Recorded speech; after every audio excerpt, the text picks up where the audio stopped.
Welcome to the Global Supply Chain Conference. We're here talking about the impact of global supply chains in a post-COVID world.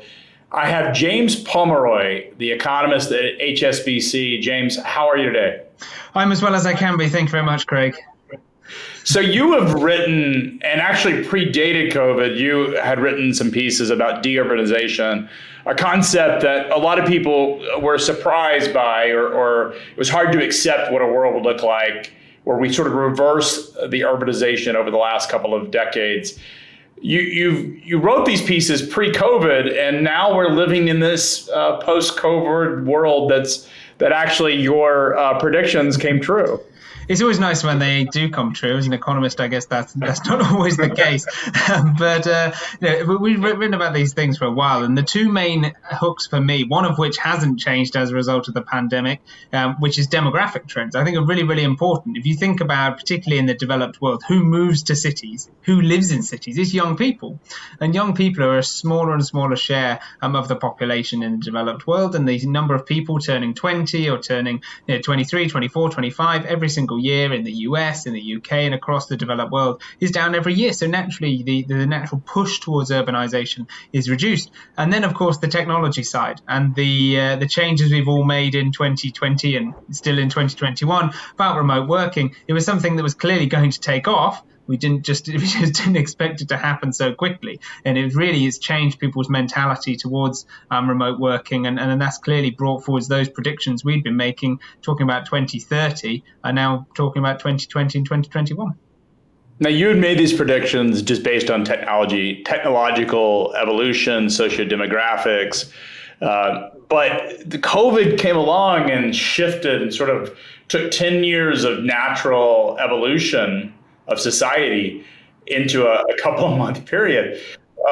Is this, I mean, there's been a lot of conversation about post-COVID, which some would argue that we're in the first sort of process of that. Others may think differently, but a post-COVID world, are we going to go back to be living in cities, and is urbanization going to resume its progress, or is this an irreversible change in society? What are your thoughts there? Yeah, I think it's interesting. So this has clearly accelerated that trend, and there's a whole load of things a whole load of other things that the pandemic has accelerated. I think there's a few things to think about. Firstly is the nature of urbanization, I think, is really, really important. So what you're seeing is a lot of people who are either leaving cities or not moving to cities. They're not going to villages. They're going to the suburbs, or they're going to smaller towns or smaller urban areas where you can still get some of those benefits, but you're not paying as much for your accommodation, or you can have a garden, or you can live a little, you can have a little bit more space, or an extra office, or a home office even, which would be a delight, I say, sat in a one-bedroom flat in central London. These sorts of things that people would really like to have access to. But then people like stuff. And I think actually there's parts of the pandemic that have made us all realize that there's a lot out there that we like doing. We haven't seen each other. We haven't seen friends, family, all of those things. And in some ways, it makes us appreciate the things that are great about cities. The idea that we can go to bars and restaurants and all of those things is something that people do like in cities. And maybe that doesn't mean that urban areas and urbanization is over. It just means it changes shape. And it's less about the big mega cities and much more about smaller urban areas. So it's more of a suburban flight, similar, United States patterns of sort of population shifts back in the 60s was to move out of the cities as sort of the baby boomer generation happened. There's a lot of social impacts to that, things that actually had negative impacts. Do you think where we see this take place in a sort of current generation, modern generation, is that going to play out where you have this so-called white flight that takes place that we saw in places like Detroit? It's going to be really interesting because actually you raise a good point that the people who are more likely to leave cities and go to the suburbs or go to the smaller towns are more likely to be those people who are able to remote work, people who work in professional services, people with disproportionately higher paid jobs.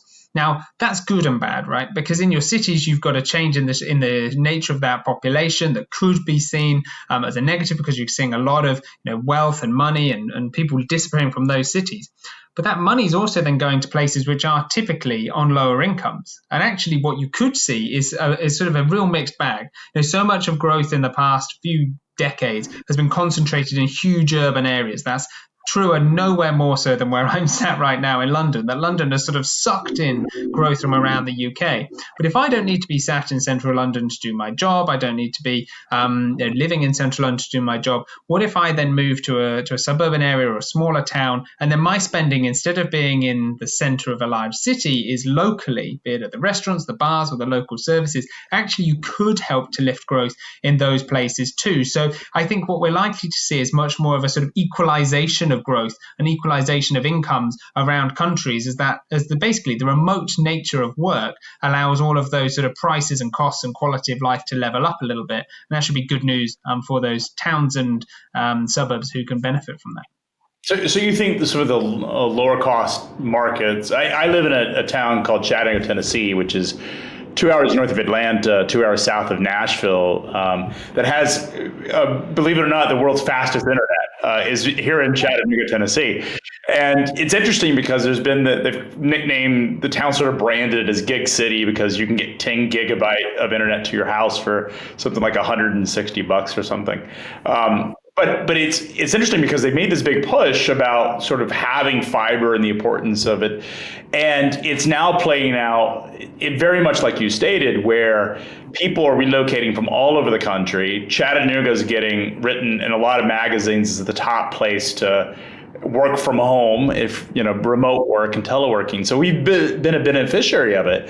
But there's been this really dramatic rise in real estate prices, and inventory has been depleted, which is good if you own homes. It does change the equation of low cost of living to a degree. But we're seeing people move from places like San Francisco and New York and Chicago and places that we weren't pulling a large degree or a large amount of people. We're starting to see those folks show up. But it does strike me that it is going to create, or is creating, a level of asset inflation or housing inflation here in the city. And it's putting not so much strain yet, we're not there, but a little bit more pressure. But it's also deflating housing prices and rental prices in places like New York and San Francisco. You talk about this balancing effect. What ends up happening overall? Does inflation, is it left in check because sort of we optimize the country or the globe? Or what are your thoughts there? It's a really good question. And I'm more on the optimistic side of a lot of things. And, we can talk about this optimization because you've essentially taken away something that can cause a misplacement of resources, essentially. The fact that you need to commute to an office is an inefficiency, really. And you take that away and maybe people end up almost where they should be or where is optimal, and you see some real winners and obviously some losers, but it equates things out a little bit. The housing market story at the moment is really interesting, not just in the US, but globally. House prices have had an amazing 2020. And it's because of the nature of this recession that high-income households have been relatively unaffected. People have done relatively well who have worked from home, stored up a fair bit of savings, haven't spent as much going out and going on holiday. They can start to afford to move. Plus, you add to that the fact that interest rates are super low, pretty much everywhere, lowest levels ever. Mortgage rates are super low. And by being forced to spend a lot of time in your house every day, you realize how important it is to have a nice one. And all of those things together are pumping up house prices, particularly in places that are appetizing places to live, those places with fast internet or that sort of you can afford a bigger home than you could in the city. So what we're seeing is this sort of equalization in house prices between cities where prices are dropping or not going up and outside of those cities where prices are going up a lot. And you can see that really clearly in the rental data as well. Rental inflation in the US and in many other parts of the world has come down a lot in the course of 2020 and is likely to stay substantially lower than it was previously, because a lot of rental inflation is driven by, or rental demand is driven by, people who move to cities in the first place. And if people aren't moving into cities because their graduate job doesn't need to be in person, or that you don't have as many people working in entertainment industries or bars and restaurants because they've closed or whatever, people who would maybe typically rental demand is lower. So you've got this really sort of inequality problem, essentially, that people who own property and can afford to buy property are really benefiting, and those people who can't are suffering a little bit in some places. And I think that's a broader economic story that's come out of the pandemic, but it's being very, very clearly seen in the property prices as well. So you mentioned something that I think is really driving a lot of freight demand. I mean, the amount of freight moving through the globe is at an unprecedented amount. Capacity is incredibly tight. Just in the U.S. off the coast of Long Beach, we posted an article last week that there are 62 container ships looking to berth. They haven't actually made it into shore to be able to offload. Some of them have as many as 15 to 20,000 containers. I mean, it's a massive amount of freight that is sitting on the ocean that's not actually in inventory, and it's being driven by consumer changes in consumer buying behavior related to housing. And I'm wondering, and there's a lot of question about how sustainable that is. I'd love to get your thoughts on when we end up in a world where people are able to resume activities, go to concerts and sporting events, and not have to wear masks and feel very confident that their health is not compromised. Are we going to see permanent demand shifts where physical products are still in high demand? Or does this just slow down and do we see a crash in the physical economy? I think it's a really good question, and it's one of the biggest challenges we're thinking about in 2021. Going back to my sort of short-term role as a global economist, we're trying to think about what is going to drive growth this year. And clearly, as the economy opens up, one of the big questions is how sustainable is that demand for goods? Retail sales numbers, you would have seen them in the US in January, super strong. That's a story that's repeated almost across the world as people are buying a lot of goods. You can see it in the manufacturing data, you can see it in the trade data, like you say. But my concern about the longevity of that is how much of that spending appears to be in one-off products. So if you start thinking, if you go into the sort of the consumer spending data in any economy, you can see the sectors where the spending growth has been the strongest, and it's all one-offs. So in the US, I think the number one growth in sort of spending in 2020 has been on pleasure boats, not the exact item you go and buy again and again and again. Or bikes have been very, very strong demand. Furniture, of course, that new home desk that we've all got, and the new extra screens and maybe a printer and the keyboard and all of that sort of setup. You don't necessarily buy that again, or the home gym or any of those sorts of things. So there's a little bit of the goods market has had an unbelievable 2020 because of a lot of adjustment that people have had to make. But actually, in terms of the sorts of goods that you buy continuously, it's hard to say how much demand for them comes back, because you could see a switch where you start going back into a lot more sort of non-durable goods spending, such as clothing, which has had a really, really bad 2020, because if you're not going out, then why would you need more clothes? And really, that's sort of that part of the economy may come back and help to offset this drop in some of the one-off purchases that we saw boom in 2020. So I think there's some downside risks there. But equally, if the housing market stays strong and you've got people moving, then you still need to buy more furniture. So all of that together means you're probably not going to see a year as good as 2020 again in terms of that sheer goods demand, but it doesn't necessarily need to be the end of the world.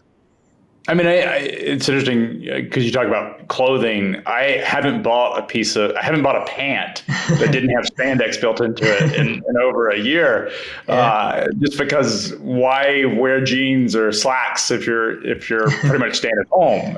Even being filmed, nobody really knows, as long as your camera's aimed, you don't even know what you're wearing. You see, I'm wearing pants to be clear, but I've seen on TV these people don't have pants on accidentally when they're not aware that they're on air. Yeah, exactly. It hasn't come back to bite me yet, but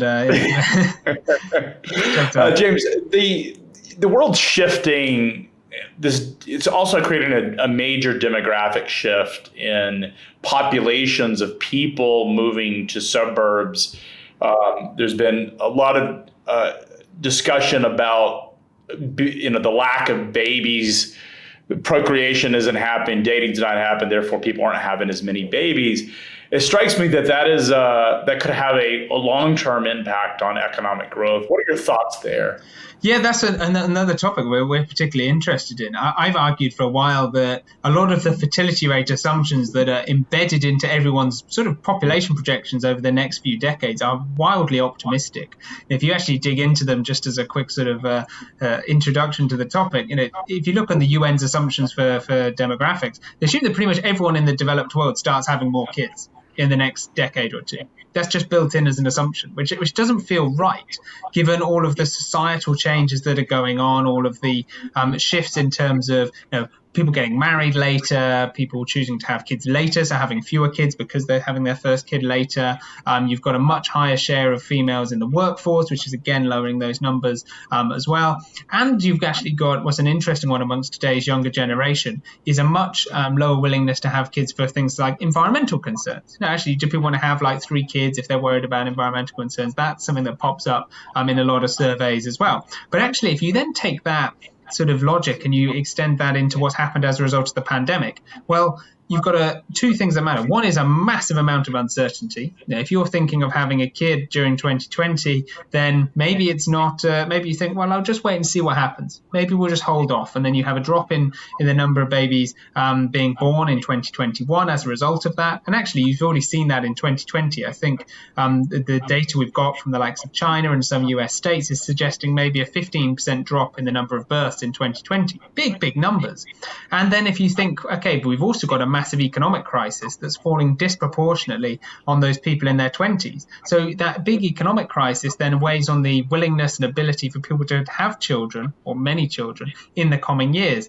And so what we think is actually you're going to see much slower growth rates, and a big challenge for governments in terms of tax policy, in terms of retirement ages further out, because you're quite likely to see total populations and working age populations shrink much sooner than maybe we thought. So, and while originally when the pandemic started, some people thought this could lead to a baby boom, actually it's instead gone the other way. And it seems like we're heading towards a bit of a bust on that front, which will have huge economic consequences. Higher debt levels we've got to pay off anyway, fewer people to pay that off in 20, 30 years' time. And of course, that's going to mean slower growth rates because there's fewer people to go and spend money. Yeah, that was my reaction or thinking is, I'm a married man, and so you think naturally this is going to create it. But it's interesting because I have a 14-year-old son, and it's interesting because you read a lot of the studies about just the sex culture of younger people. They're not having as much sex, frankly. Not only they're not having babies, but they're also not as they have distractions and things that keep them busy. And I see it even in my own son is I don't even know if he's discovered that activity yet because he's so enamored with the gaming culture that's out there. Yeah. Well, it's also interesting that people haven't been going on dates. What's that? People haven't been able to go on dates as well, right? So even if you did want to go meet someone, you can't. And all of that together makes life much harder in terms of getting to the stage where you could have babies. Yeah, for sure. The interesting thing that I think, the industry that we cover and that's sort of tuning into this is really concerned about supply chains and the effectiveness of them. One of the advantages of being in cities is the fact that you have large concentration of populations to deliver product. It's much more efficient, frankly, to go into a building that has 100 or 200 or 500 residents than it is to deliver to a suburban area.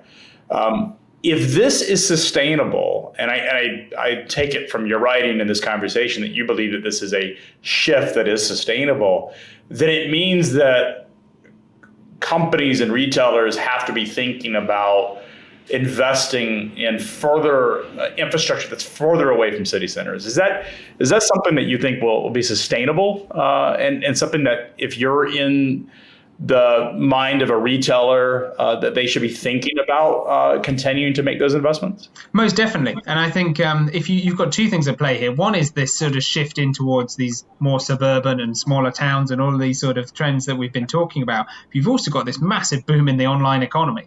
This is ongoing at the same time that the pandemic has meant a lot of people have suddenly realized there's a whole load of things you can buy online that you didn't previously.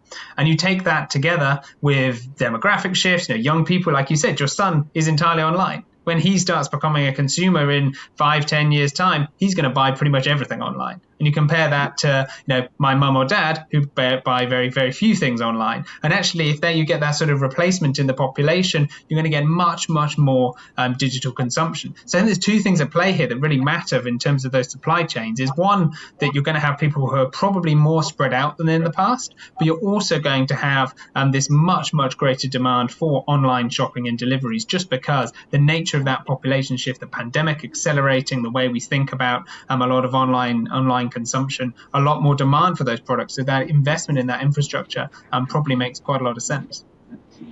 So James, it sounds like if you were to sort of make some cases of what the next couple of years look like, physical goods, we've seen this high demand for durable consumer items. The consumers are unlikely to continue to buy at the levels that they've been buying those items in forward years and in the next couple of years.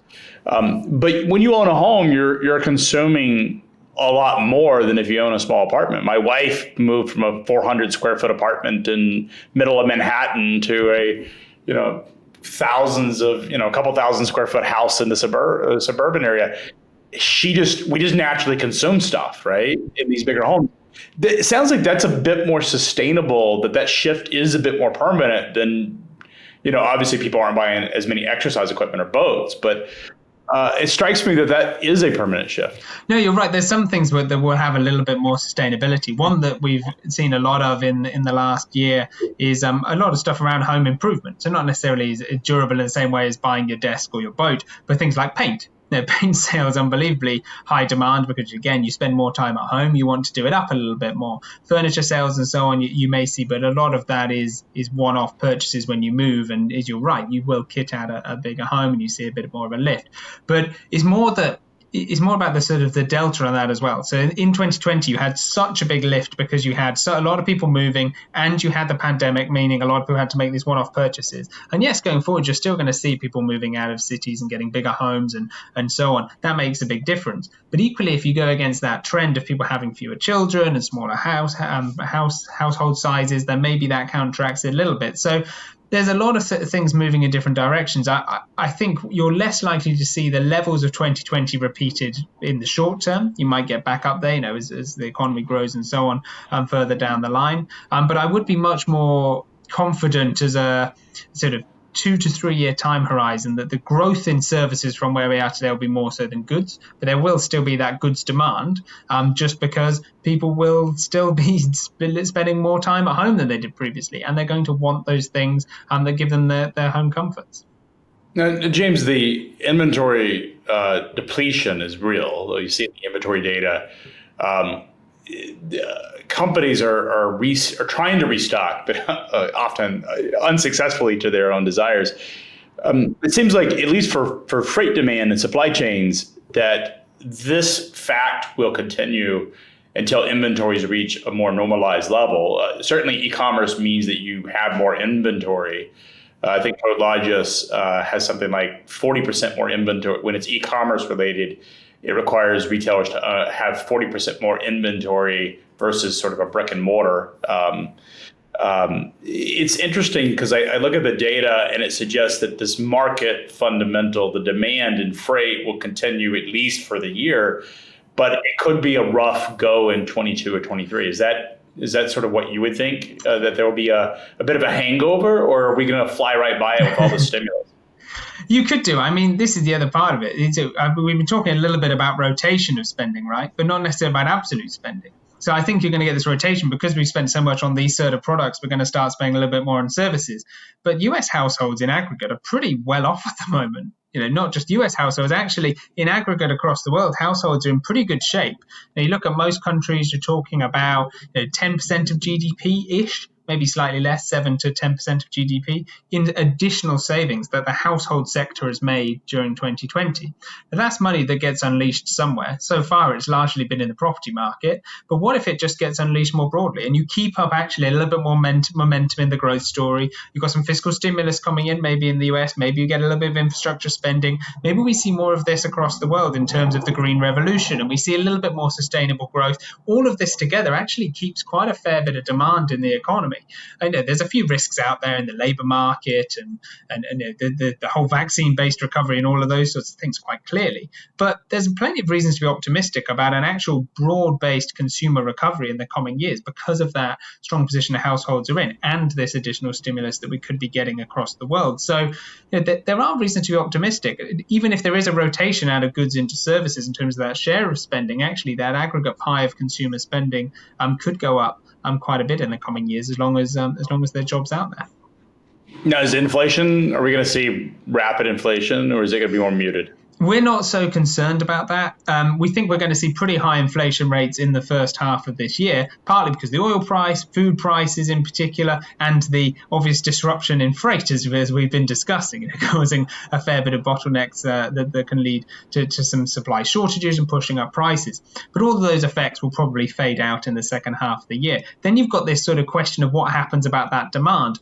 Well, what if all of that demand is so heavily, the growth in demand is concentrated in the services sector in the second half of this year? Then you've got this, then yes, you could see a big amount of inflation in flight prices, in restaurant prices, hotel prices, if people really want to go back out to those places. They're a really, really small share of the inflation basket. So if you're the Fed or you're an economist following that headline CPI or that core PCE index in the US, it's hard to see how that aggregate number gets lifted too much by those components. And then, of course, you've got rents. And we spoke about that right at the beginning, thinking about house prices and so on. And if there's a drop in rental demand because you're moving to cities or you've got people going out and buying houses rather than being renters, then actually that rental inflation could stay a little bit lower in the coming years. And I think all of those things together mean you get a little bit of a lower inflation, sort of a fair bit of low inflation in the second half of this year. And that's an environment where interest rates stay low. And that's a good news story for the housing market more broadly. Yeah, as people locate outside of cities, it does drive down, as you mentioned, rent prices being driven down. Is New York and San Francisco and London peak? Have we seen peak London and peak San Francisco, in your opinion, or is there going to be this sort of renaissance of changing how the cities work? There is a theory that when you have this, that the cities work because they're very packed in and efficient. When you start peeling off the layers, particularly of the higher income folks, that some of that infrastructure and taxation base goes away. I don't know. I mean, what are your thoughts there? It's a really difficult one because I fail to see how these cities survive in the same way in terms of workers. Is there I take Canary Wharf, where HSBC's office is in central London. Without the same flood of people going into Canary Wharf every single day, are you going to see the same demand for all of the amenities that are there? Is there need to be the same number of sandwich shops, same number of coffee shops, same number of bars there? Probably not. But if you look at London on a weekend, packed. I mean, New York on a weekend, packed. That's not workers. That's people who want to have fun. And actually, I think there's an angle to be made in terms of that has not gone away. And it may be that people don't live in the city anymore because you don't need to make that commute every single day. But what you want to do is you want to be in striking distance. You want to be able to go, you know what, Saturday, I'm going to go out with my friends, or it's someone's birthday, or I'm going to go out with my partner, we're going to go for a nice dinner or whatever. You want that within striking distance. And I think that's why these suburban areas and these smaller towns around big cities will do really, really well in terms of people moving there. But actually the cities can keep their verve, but it's much more about entertainment. Places you go to have fun. And cities have always been that. But it's more that's the tilt, is can cities keep that part of it growing? I'm always amazed in London, is my example of sort of exuberance, is there's a place in London, you can go and play darts. It's called Flight Club, and it's there's a few of them in the US, I think, now. And the main one in London was located in the middle of the city. In the middle of the city of London, financial district. You'd think, why would anybody be there at the weekend? There's absolutely no reason why anyone would go there. Every single Saturday, booked up for the entire day to go and pay, I think it's like £20 or something to play darts for 40 minutes on an electronic board. Ridiculous. Makes absolutely no sense. You walk out of the bar, no one on the streets. You go into the bar, packed. And I think that's a good example of how cities will work. Is it's all about the leisure and the fun, and they're places where you go and you meet people. And even if you don't live in the same place, those transport networks, that connectivity will happen. It's more for leisure than work. And I think cities will survive in a different way for that reason.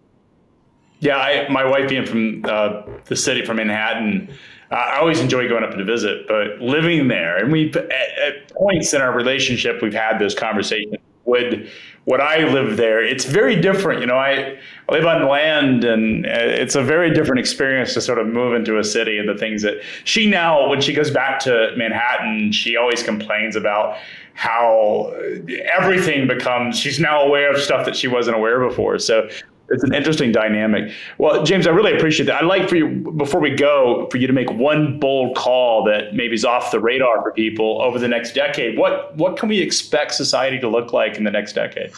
So our biggest call, I guess, and the things we've spoken about is we put out a number. We think that half of retail sales will be online by the time we get to 2030. That sounds like a mad number. And when I first said that, people were like, okay, it's 10, 15% today. How does it get to 50? I said, well, go back 10 years. Think about what we used to buy physically that seems mad now. 10 years ago, we would have gone into a shop to buy a flight. And if you said to me now, after this call, I'm going to go into town to buy a flight, we'd both think that was crazy. And I think more and more of our spending patterns are going to adjust like they have in the last decade. They're going to keep going again. And I think that generational shift plays a big role in that too. And I think 50% of retail sales online by 2030 may not be as ridiculous as it might sound first off. I think many people in our audience enjoy hearing that, because that means more miles, more freight moving through the economy.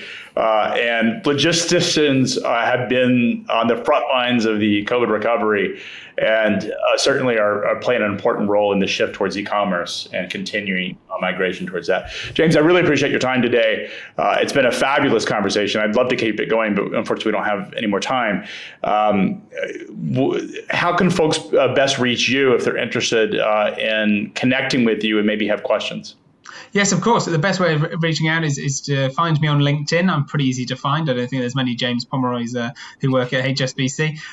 What we do on there, as well as we're starting to share much more of our research publicly and public versions of it and reversion things for LinkedIn, so you can get access to that. And if any of you in any way are customers of HSBC, you can get access to much more detail as well. So hopefully that acts as a good resource, both to see what we're saying in sort of real time, but also to connect with me if you do have any questions. James, thank you so much for your time today. Appreciate Absolute pleasure. you. Thank you for having me.